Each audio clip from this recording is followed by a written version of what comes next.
Bonjour, et en effet, bonjour à vous, Aurore Bonjour. Berger. Beaucoup de questions autour des sujets dont vous avez la charge à la tête de votre ministère, à commencer par cette décision de la Cour européenne des droits de l'homme cette semaine qui a condamné la France. Pourquoi ? Parce qu'un tribunal français, celui de Versailles en l'occurrence, avait prononcé un divorce au tort exclusif d'une femme au motif qu'elle ne respectait pas en quelque sorte son devoir conjugal, qu'elle refusait d'avoir des relations sexuelles. C'est la question du devoir conjugal qui est posée. Est-ce qu'il faut changer la loi ? Je me réjouis, moi, de cette condamnation, parce que je trouve que la décision du tribunal était absolument inique et anachronique, comme si finalement les femmes appartenaient à leur mari et donc devaient se soumettre à avoir des relations sexuelles, qui interpellent même sur la question du viol conjugal, qui est quand même reconnu, évidemment, on n'appartient pas à son compagnon, à son conjoint, et on est libre d'avoir ou de ne pas avoir des relations sexuelles. Et s'il faut clarifier la loi, alors on le fera, parce qu'il n'y a pas d'ambiguïté, évidemment, de notre part, et je crois de la part de l'ensemble des législateurs français sur cette question. On voit le code civil là sur l'image. L'article 212 de ce code civil dit que les époux s'obligent mutuellement à une communauté de vie. C'est ce qui est écrit dans la loi aujourd'hui. Est-ce qu'il faut préciser les choses et dire que ça n'inclut pas forcément les relations intimes ? Encore une fois, on va y travailler parce que je pense qu'il n'y aura aucune ambiguïté, évidemment, ni chez nous, ni chez les parlementaires. Communauté de vie, pour moi, c'est pas la même chose, évidemment, qu'intimité, relations sexuelles. C'est deux choses différentes. C'est-à-dire quelqu'un qui abandonnerait le domicile, qui abandonnerait sa femme et ses enfants, par exemple. Ça pose évidemment une question sur la nature même du mariage. Donc je pense que c'est deux choses de nature différente, mais la décision du tribunal, elle allait bien au-delà. Et pour moi, elle s'éloignait, en fait, donc vous dites que la du loi, code en tout cas, civil. doit s'adapter. Donc s'il faut qu'on clarifie, on clarifiera. Et encore une fois, je me réjouis, c'est un peu étonnant peut-être, mais pour le coup, je me réjouis de cette condamnation.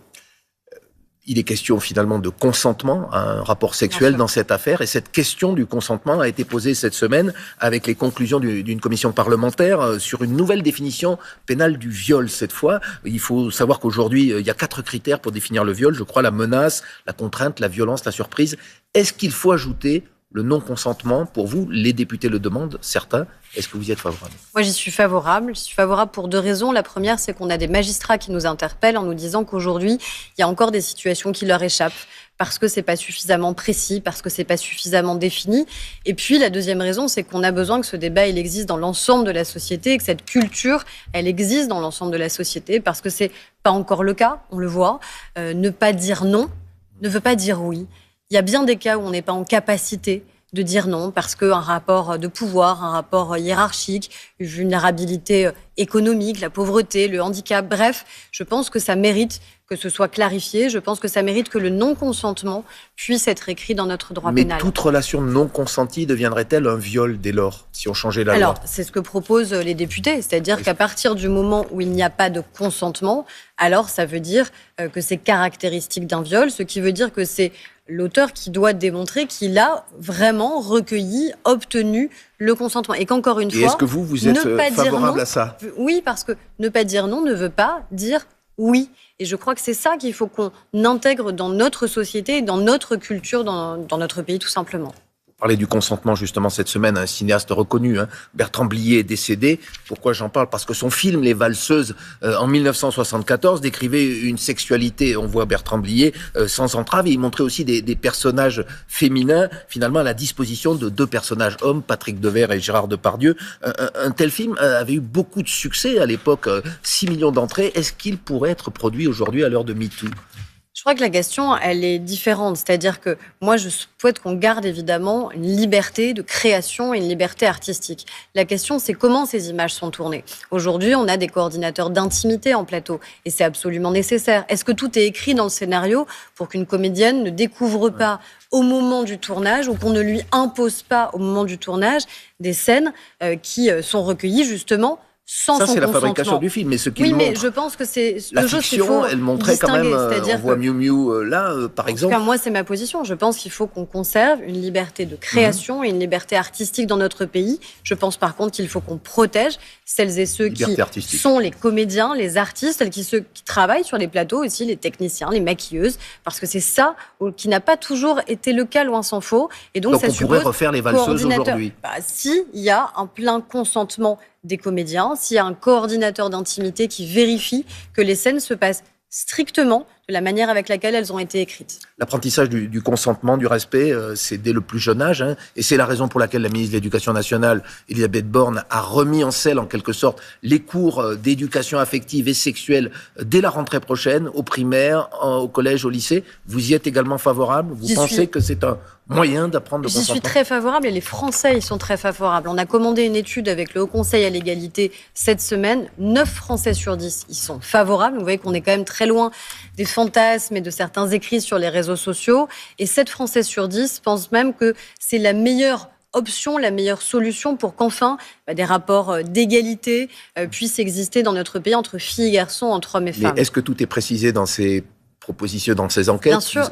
Est-ce que, par exemple, parce que dans les Français qui ne sont pas d'accord avec ces programmes, il y a ceux qui disent, est-ce que c'est normal, par exemple, d'aborder la théorie du genre ou d'expliciter les pratiques sexuelles? Il suffit de lire les programmes. Les programmes vont être... Il est mentionné 7 fois dans le... Jamais le mot théorie du genre. Jamais, à aucun moment.